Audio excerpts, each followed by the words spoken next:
नाज़रीन, यमन और यूरोप के दरमियान लड़ाई का बाकायदा आगाज हो चुका है। यमन की जानिब से यूरोपी जंगी बेड़ों पर पहला हमला कर दिया गया है और यूरोपी जो फोर्सेस हैं उनकी जानिब से भी यमन पर स्ट्राइक बैक किया गया है। तो ये बड़ी खबर इस वक्त आ चुकी है, वो आपके साथ शेयर करेंगे। फिर नाज़रीन, खबरें ये भी आ रही हैं कि अफ्रीका से, यानी मैं जनूबी अफ्रीका मुल्क की बात नहीं कर रहा, मैं पूरे बर आज़म की बात कर रहा हूँ। अफ्रीकन बर आज़म से अमेरिका और इसराइल किराए के कातिल किस तरह से गजा और यमन जंग में इस्तेमाल कर रहे हैं, वो भांडा भी फूट गया है। और अब ये जो दो बड़े रीजन है, यानी अफ्रीका में ऑलरेडी बड़ी जंगें चल रही थी और मिडिल ईस्ट जब से डिस्टेबलाइज हुआ है, तो ये दोनों रीजन आपस में कनेक्ट कर गए हैं और एक बड़ी भयानक सूरत हाल की तरफ हम इस वक्त चले गए हैं। तो ये जो सूरत हाल है, इससे भी आपको आगाह करेंगे। सिक्योरिटी काउंसिल में नाज़रीन करारदाद पेश की गई थी, जिस पर अमेरिका ने एक बड़ा अमल किया है, जिस पर बहुत ज्यादा तनकीद की जा रही है। वो सूरत हाल भी आपके सामने रखने की कोशिश करेंगे। जिन लोगों ने चैनल को सब्सक्राइब नहीं किया, उनसे रिक्वेस्ट करेंगे कि चैनल को जरूर सब्सक्राइब कर लें ताकि हर आने वाली वीडियो आप तक पहुंच सके। नाज़रीन, बाकायदा लड़ाई, इससे पहले हमने आपको बताया था कि जो है वो लॉन्च कर दिया गया, यानी देखें ना कि वो आए, उन्होंने महाज संभाला, उन्होंने जगह जगह पर अपनी डिप्लॉयमेंट की। तो डिप्लॉयमेंट के बाद यही था ना कि अब भाई हमले होने हैं, तो वो हमला पहला नाज़रीन कर दिया गया है। और फ्रांस नाज़रीन ये बता रहा है कि यमन की जानिब से उनके जंगी बेड़ों पर हमला किया गया है और ये बताया जा रहा है कि 2 ड्रोन्स फ्रांस के एक बेड़े पर फायर किए गए थे और फ्रांस का ये दावा है कि हमने वो दोनों ड्रोन हवा में गिरा, उनको तबाह कर दिया, वो टकरा नहीं सके। अच्छा, अब नाज़रीन इसमें अहम बात यह है कि फ्रांस काफ़ी टाइम से, यानी अगर हम कहें तो ये 20-25 दिनों से रेड सी में मौजूद है। इसके जंगी बेड़े यहाँ पर 20-25 दिनों से पहुंचे हुए हैं, लेकिन इसने किसी कार्रवाई में हिस्सा नहीं लिया। इससे पहले एक बार इसने रेस्क्यू ऑपरेशन में जरूर हिस्सा लिया है कि यानी एक जहाज था जिसको यमन ने निशाना बनाया और उसमें आग लग गई। तो उस रेस्क्यू ऑपरेशन में उस की आग बुझाने में और जो अमला था उसको रेस्क्यू करने में फ्रांस के वॉरशिप्स ने हिस्सा लिया और उसमें इंडियन वॉरशिप्स भी शामिल थे। वो एक अलग तरह का ऑपरेशन था, वो एक रेस्क्यू ऑपरेशन था। ये अब तो वो बाकायदा उन्होंने मतलब जंग का ऐलान कर दिया, ऑफिशियली डिक्लेयर कर दिया है। तो उन पर हमला डेफिनेटली अब होना ही होना था और उन्होंने भी आगे से मतलब जब ऐलान ही कर दिया तो फिर पीछे बात रह क्या गई है। तो ये पहला जो है वो हमला किया गया। अब ये नाज़रीन यहाँ पर जरा सूरत हाल को समझिए कि अब होगा क्या। देखें, ऐसा तो नहीं था कि यमन ने जनाब कोई दरमियान में बैरियर लगाए हुए थे बाबुल मंदब पर और समंदर तो खुला हुआ है ना। अब इन्होंने किया क्या है कि देखें, डिप्लॉयमेंट हो चुकी है वहां पर्शियन गल्फ से लेकर आप आते हैं अरेबियन सी में, पहले ऊपर गल्फ ऑफ ओमान में, फिर अरेबियन सी में गल्फ ऑफ एडन और बाबुल मंदब से होते हैं। ये सारे रास्ते पर उन्होंने क्या कर दिया है, डिप्लॉयमेंट कर दिया है। अब वो करेंगे क्या नाजरीन के अपना जो उनका कमर्शियल उनके जहाज होंगे, उन जहाज के उनको एस्कॉर्ट करते हुए लेकर आएंगे। जैसे कन्वॉय नहीं जा रहा होता, आगे पीछे वीगो डाले होते हैं, दरमियान में गाड़ी जा रही होती है, तो ये बिल्कुल ऐसा ही है कि दरमियान में जनाब कमर्शियल शिप जा रहा होगा और उसके इधर उधर जो एस्कॉर्ट करते हुए उसको वॉरशिप्स होंगे, ठीक है। और वो अगर मिसाल के तौर पे उस कमर्शियल शिप पर हमला किया जाता है तो वो वॉरशिप जो हैं वो उसको जो है हमले को नाकाम बनाएंगे, यानी उन जो भी ड्रोन मिसाइल रॉकेट्स आएंगे उसको वो हवा में तबाह करेंगे। ये वो इस तरह से करेंगे। अच्छा, जब वो ये वाला अमल करेंगे कि पहला हमला हुआ और वॉरशिप ने उनको तबाह कर दिया, यमन क्या करेगा, वो डबल हमला करेगा। यानी पहला उनका मिसाइल तबाह हो गया, वो नहीं टकरा सका, वो दूसरा करेंगे, दूसरा भी तबाह हो गया, वो तीसरा करेंगे, चौथा करेंगे, वो एट द एंड उसको तबाह करके ही रहेंगे उस जहाज को। और उसके बाद क्या होगा कि फिर डेफिनेटली यूरोप वापस जाकर यमन की टेरिटरी में स्ट्राइक करेगा। यानी ये बिल्कुल, अगर आप इसको आसानी से समझे तो जो अमेरिका ने किया है तो इसको आप आसानी के साथ कंपेयर करके समझ सकते हैं। अमेरिका का ऑपरेशन पहले ही घंटे में फेल हो गया था। अमेरिका ने जब उसने अनाउंस किया जंग का और वो यहां पर आया तो उसने बिल्कुल इसी तर्ज पर जहाज वहां से गुजारने की कोशिश की और उसने जो दुनिया की तमाम बड़ी कंपनीज हैं, यानी MSC जो दुनिया की दूसरी बड़ी कंपनी है, उसको बुलाया और उसको कहा कि आप यहां से जहाज गुजारें, हम आपको सेफ्टी देते हैं और आपके हम जहाज यहां से एस्कॉर्ट करते हुए गुजराते हैं। तो अमेरिका ने जनाब एस्कॉर्ट करते हुए वहां से गुजारने की उनको कोशिश की, लेकिन उनका पहले ही घंटे में पहले ही जहाज पर हमला हो गया और वो तबाह हो गया।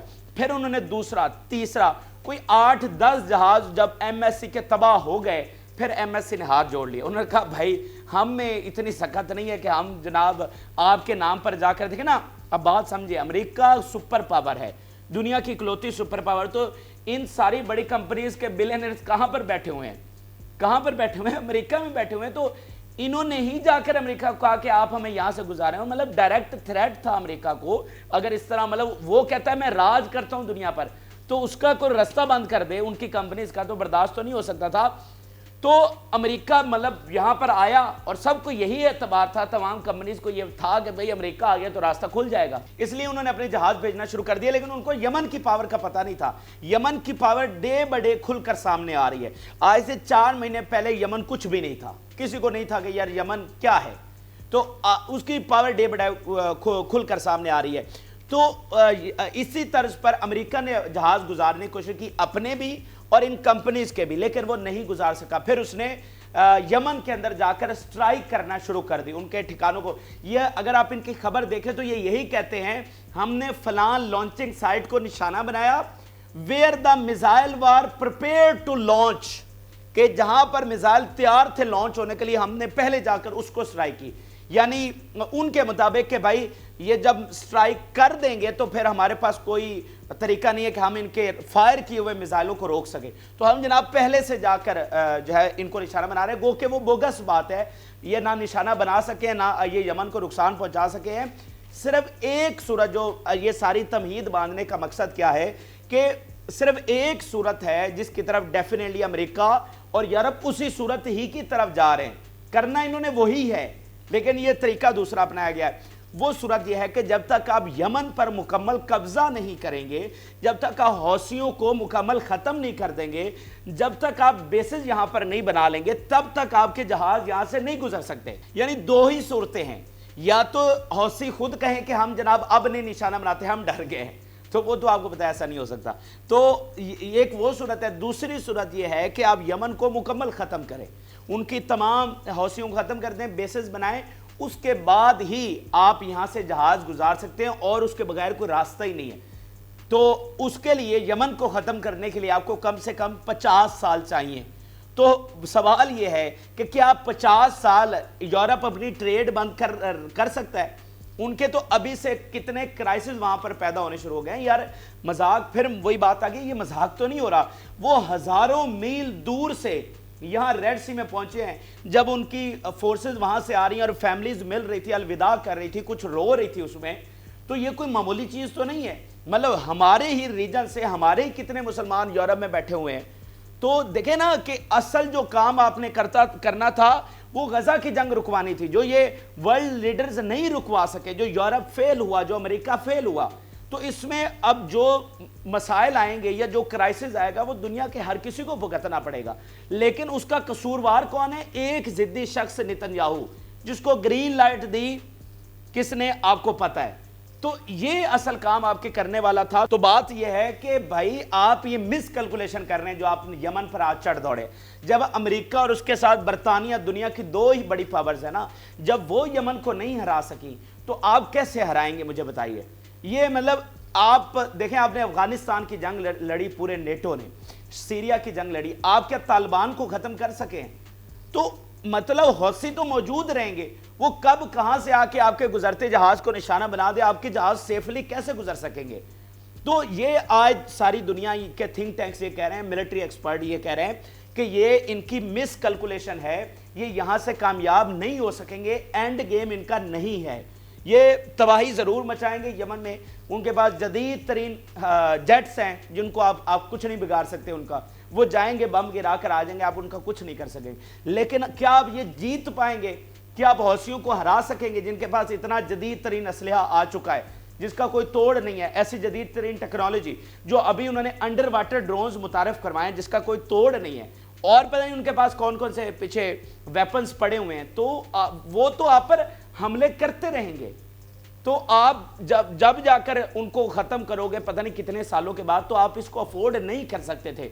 तो जो काम आपको करना था, गजा की जंग बंद करवानी थी, जो आपने नहीं किया। बहरहाल बात यह है कि तबाही के रास्ते को चुना गया। मिसाल के तौर पर ये आप बयान देखिए, उसके बाद ये सर्बिया का प्रेसिडेंट कह रहा है world leaders no longer working toward peace, कि दुनिया के जो लीडर्स हैं, मतलब यूरोप और अमेरिका उन सब की बात हो रही है, दुनिया के जो लीडर्स हैं वो पीस की तरफ नहीं जा रहे, वो पीस की बात नहीं कर रहे, वो जंग की बात कर रहे हैं। जैसे पोप फ्रांसिस ने कहा कि जंगों का कारोबार उरूज पर है, ठीक है ना, असला बेचने वाली कंपनीज का कारोबार उरूज पर है, और असला बेचना उरूज पर है, तो हम अमन की बात भी कैसे कर सकते हैं। तो बात यह है कि ये सारी एक लॉबी थी। इस वक्त जो असला साज कंपनीज हैं वो बड़ा मुनाफा कमा रही है, अरबों dollars, hundreds of billions of dollars वो कमा रही हैं, और इस जंग से वो कितना कमाएंगे हम सोच भी नहीं सकते। क्योंकि ये बात जहन में रखें, मैं पहले भी कह चुका हूं और आज फिर कह रहा हूं, ये जंग जो है ना, ये हमें आलमी जंग की तरफ लेकर जा रही है। कोई आलमी जंग कोई 2-4 दिन का खेल तो नहीं होता, उससे मुराद ये होती है कि जब हम आलमी जंग की बात करते हैं कि भाई सूरत हाल उस तरफ जा रही है, यानी ये साल जंग चलती है, 2 साल जंग चलती है, देन जैसे कि यूक्रेन की जंग चली हुई है, तो ये साल 2 साल बाद ये खत्म तो होना नहीं मामला, तो उसके बाद फिर हम लीड कर जाएंगे, कन्वर्ट हो जाएंगे एक उससे मतलब इलाकाई से ग्लोबल एक आलमी जंग की तरफ। तो ये इसका मकसद होता है आलमी जंग की बात करने का, और हम उसकी तरफ जा रहे हैं। अब ये इसमें कोई लुकी छुपी तो बात रह नहीं गई। फिर नाज़रीन एक और बड़ा जो खतरनाक अमल हुआ है, पता ये चला है कि दाइश यमन में आ गई है। अब ये मिसाल के तौर पर यमन ने आज बताया कि उन्होंने बयाद गवर्नेट है जहां पर दाइश के जो कमांडर्स हैं, लीडर्स हैं, उनको मारा है। अब ये दाइश मतलब ये कि अभी सीरिया ने ये इल्ज़ाम लगाया था कि एक ताकत है जो दाइश को रिवाइव करवा रही है, सीरिया ने ये इल्ज़ाम लगाया, और वो ताकत कौन है आपको पता है। दाइश अब अचानक से यमन में आ गई है। जब यमन पर यूरोप और अमेरिका हमलावर हुए तो दाइश यहाँ भी पहुंच गई है यमनियों पर, हौसियों के खिलाफ। तो ये क्या हुआ है, तो ये एक बड़ा खतरनाक अमल यहाँ पर है। फिर नाज़रीन अब जरा मैं आपको अफ्रीका में लिया चलता हूँ, यानी साउथ अफ्रीका में नहीं, अफ्रीकन कॉन्टिनेंट में। और अफ्रीकन कॉन्टिनेंट में एक ऐसी चीज हो रही है जिसका बराह रास्त ताल्लुक गजा और यमन जंग के साथ है, वो मैं आप जरा 2-3 मिनट मुझे देखिए दीजिए। ये बड़ी इंटरेस्टिंग चीज है जो हम बड़ी रिसर्च के साथ आपके लिए लेकर आए हैं, ये मैं अब आपके सामने रखना चाह रहा हूं। नाज़रीन अगर आप नक्शे पर देखें तो आपको एक कॉन्गो मुल्क नजर आ रही है। ये वही कॉन्गो मुल्क है जिस पर एक दफा इसराइल ने कहा था कि हम फलस्तीनियों यहाँ पर भेजेंगे। बहरहाल अच्छा, कॉन्गो नाज़रीन एक मुल्क है, इसमें से इसके साथ एक रवांडा मुल्क है। अच्छा, ये रवांडा है, ये कॉन्गो ही से आज़ाद, यानी कॉन्गो एक बड़ा मुल्क था, उसमें से रवांडा आज़ाद अलग हो गया, ये 1962 में अलग हुआ। अच्छा, अब नाज़रीन यहाँ पर इन दोनों मुल्कों में, खासतौर पर रवांडा में M23 नामी एक रिबेल ग्रुप है जो यहाँ पर ऑपरेट करता है। अच्छा, ये जो है ना, ये तो वैसे पूरा जो अफ्रीका है ये सारे डिस्टेबलाइज है मैक्सिमम, कहीं सिविल वॉर चल रही है, कहीं कुछ हो रहा है, मतलब दुनिया भर के क्राइम्स यहाँ पर इस पूरे रीजन में हो रहा है। तो रवांडा की भी ऐसी सूरत हाल है, कॉन्गो की भी ऐसी सूरत हाल है। तो पीस कीपिंग फोर्सेस जो है वो काफ़ी अरसा पहले, काफ़ी साल पहले यहाँ पर भेजी गई थी। 15,000 अमेरिका की फोर्सेस और यूनाइटेड नेशन की 30,000 फोर्सेस यहाँ पर भेजी गई पीस कीपिंग यानी अमन के मकसद के लिए। अच्छा, अब वो यहाँ पर मौजूद है। ये जो M23 ग्रुप है नाज़रीन, ये रिबेल ग्रुप है यानी बागी ग्रुप है, ये रवांडा की हुकूमत के खिलाफ हमले करता है, रवांडन आर्मी पर। अच्छा, अब रवांडा की हुकूमत ने इस ग्रुप को कहा कि आप हमारी नेशनल आर्मी में शामिल हो जाएं। अब ये बड़ी अच्छी बात है कि आप एक जो मतलब रिबेल ग्रुप है आप उसको मेन स्ट्रीम कर रहे हैं, आप उसको चांस दे रहे हैं, तो ये बड़ी अच्छी बात है।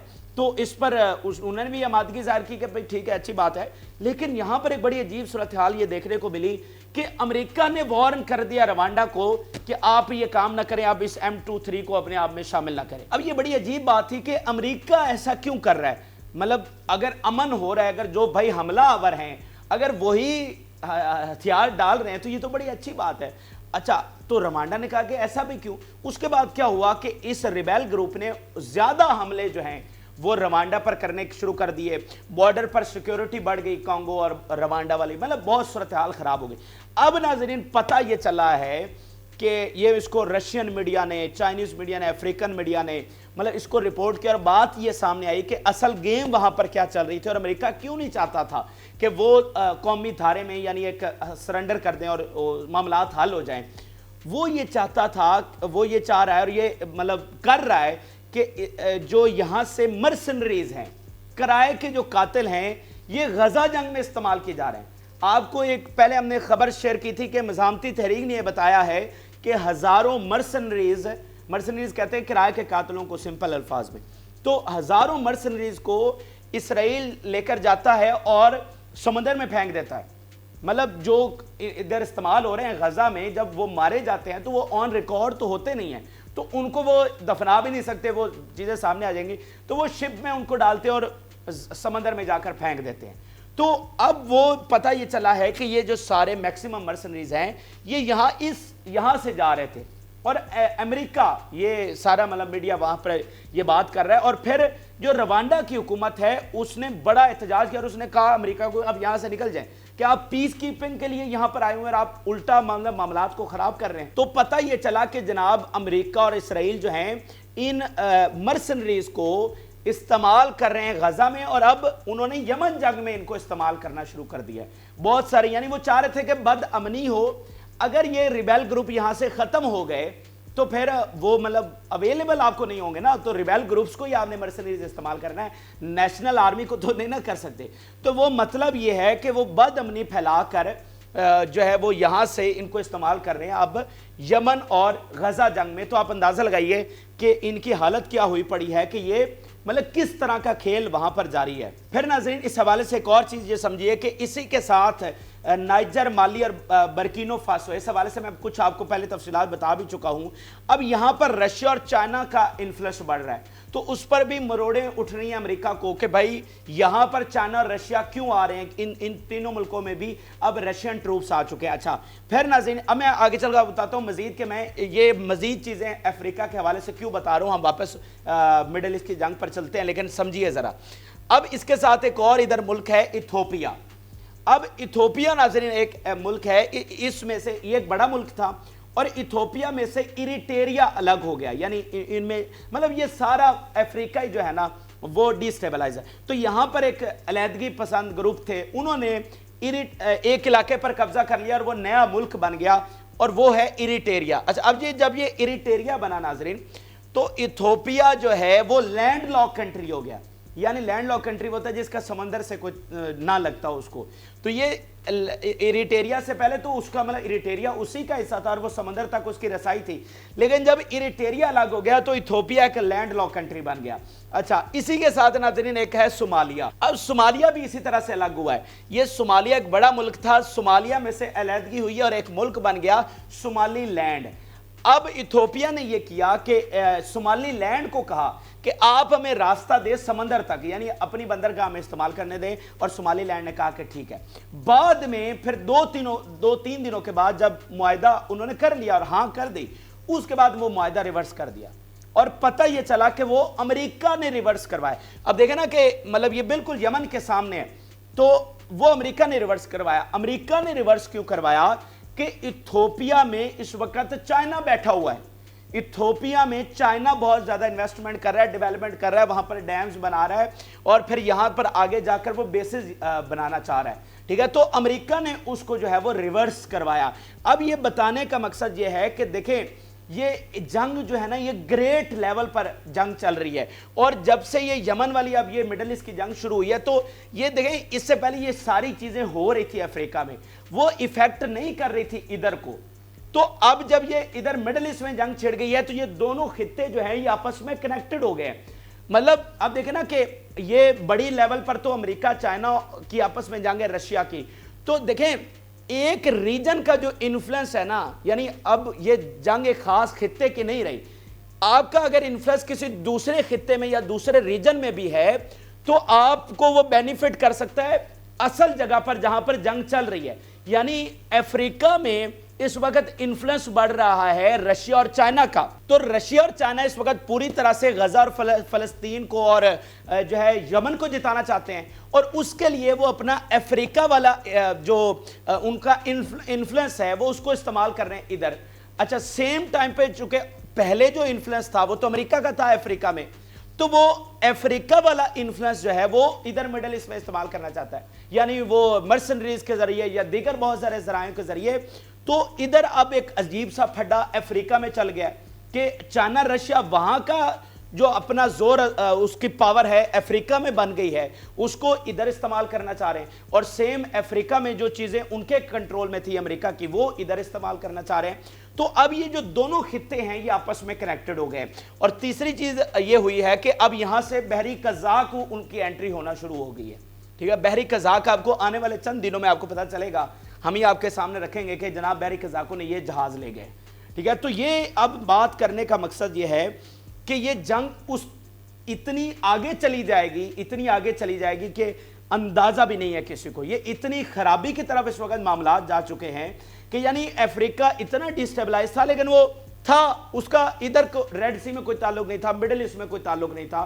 جب مڈل ایسٹ متاثر ہوگا تو آپ کا ایشیا متاثر ہوگا، آپ کا جنوبی ایشیا کے جو سارے ملک ہیں، آپ کا انڈیا ہے، پاکستان ہے، بنگلہ دیش ہے، نیچے جو سارے کنٹریز آپ دیکھیں گے کہ یہ سارے متاثر ہوں گے مڈل ایسٹ کے متاثر ہونے کے بعد۔ تو یہ معاملات جو ہے نا اب بہت زیادہ بگاڑ کی طرف چلے گئے ہیں۔ اصل کام آپ نے وہی کرنا تھا، غزہ میں جنگ بند کروانی تھی، لیکن وہ سربیا کہہ رہا ہے نا کہ ورلڈ لیڈر جو ہیں وہ امن کے لیے کوشش نہیں کر رہے بلکہ جنگوں کے لیے کوشش کر رہے۔ تو یہ افریقہ والی بات شاید تھوڑی لمبی ہو گئی، لیکن ضروری ہے کہ اب ہم چاہ کر بھی آپ کو صرف مڈل ایسٹ پر فوکس کر کے آپ کو مڈل ایسٹ کی باتیں نہیں بتا سکتے۔ اب دوسرے ریجن میں ایسی چیزیں ہو رہی ہیں جس کا ڈائریکٹ لنک ادھر والے مڈل ایسٹ کی جنگ سے، غزہ اور یمن کی جنگ کے ساتھ ہے، تو ضروری ہے کہ ہم آپ کو تمام تفصیلات بتائیں، کیونکہ روایتی جو میڈیا وہ آپ تک یہ چیزیں نہیں پہنچا پا رہا، تو اس لیے ضروری ہے کہ ہم آپ کے سامنے وہ چیزیں پہنچائیں۔ اچھا، اب آخر میں ناظرین ایک بڑی چیز یہ ہوئی ہے کہ سیکیورٹی کونسل میں الجیریا نے یہ قرارداد پیش کی سیز فائر کی، اور اس قرارداد کو امریکہ نے ویٹو کر دیا۔ اب یہ بڑی عجیب بات ہے کہ آپ ایک طرح مذاکرات کو لیڈ کر رہے تھے، آپ کہہ رہے تھے جی امن ہونا چاہیے، تو پھر آپ نے پھر ایک قرارداد کو ویٹو کر دیا۔ اس سے پہلے آپ کتنی کر چکے ہیں؟ تو رشیا کا اس پر سٹیٹمنٹ سامنے آیا ہے، The Russian permanent representative to the United Nations, what Washington wants is to give Israeli military operations more time and protect Israeli leaders from accountability، کہ یہ اسرائیل کو صرف بچانے کے لیے یہ کر رہا ہے۔ پھر ایک سٹیٹمنٹ ان کا دیکھیے سیکورٹی کونسل میں ایک کہ although a month has passed since the International Court of Justice order, there has been no change on the ground and it's time for the Security Council to assume its responsibility۔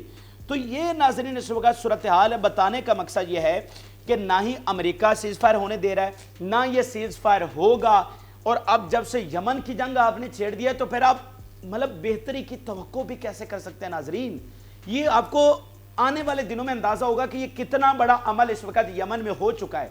جو میں نے آپ کو بتایا نا کہ یہ افریقہ تو کیا، جنوبی ایشیا تو کیا، اس کے امپیکٹ پوری دنیا پر آنے والے ہیں۔ وہ جو افریقہ میں ہونے والی چیزیں ہمیں متاثر نہیں کر رہی تھی، وہ آج جنوبی ایشیا میں بیٹھے ہوئے ملکوں کو متاثر کریں گے، کیونکہ اب یہ سارا معاملہ کنیکٹڈ ہوتا چلا آ رہا ہے اس یمن جنگ کے ساتھ، غزہ جنگ کے ساتھ۔ یہ جنگ نہیں رکے گی تو اس کا دائرہ کار پھیلتا چلا جائے گا، غزہ جنگ رکے گی تو سارے معاملات رکیں گے، ٹھیک ہے۔ اور اب وہ یمن والا تو معاملہ پھر بالکل الگ ہو جاتا ہے، وہ میں آپ کو پہلے بھی کنٹیکسٹ بتا چکا ہوں کہ یمن پر غزہ میں جنگ رکے نہ رکے، انہوں نے جنگ ہر صورت میں کرنی ہی کرنی تھی اور انہوں نے آغاز کر دیا۔ تو اب یہ ہے کہ غزہ میں بے شک جنگ رک بھی جائے گی، اس سے پہلے آپ کے پاس چانس تھا، یہ یورپ کے آنے سے پہلے، اب چانس نہیں ہے، کیونکہ پھر دیکھیں نا کہ اگر غزہ میں جنگ بند ہو جاتی، یمنی اپنے حملے بند کر دیتے تو شاید تھوڑا چانس، لیکن اب چانس نہیں۔ اب غزہ میں جنگ بندی ہو نہ ہو، یہ یمن کی جنگ آگے بڑھے گی، اور یہ آگے اتنی بڑھے گی کہ آپ دیکھیں گے کہ پھر کہاں سے کہاں کون سا ملک جو ہے وہ اس میں ڈریگ ہوا ہے۔ تو یہ بہرحال اہم ترین اور تازہ ترین حقائق ہیں جو آپ کے سامنے ہم نے تفصیل کے ساتھ اور مختلف اینگل سے آپ کے سامنے رکھنے کی کوشش کی۔ امید کرتا ہوں کہ آپ کو ویڈیو پسند آئی ہوگی، اپنی رائے ضرور آگاہ کریں۔ جن لوگوں نے چینل کو سبسکرائب نہیں کیا ان سے ریکویسٹ ہے کہ چینل کو ضرور سبسکرائب کر لیں تاکہ ہر آنے والی ویڈیو آپ تک پہنچ سکے۔ اجازت اللہ حافظ۔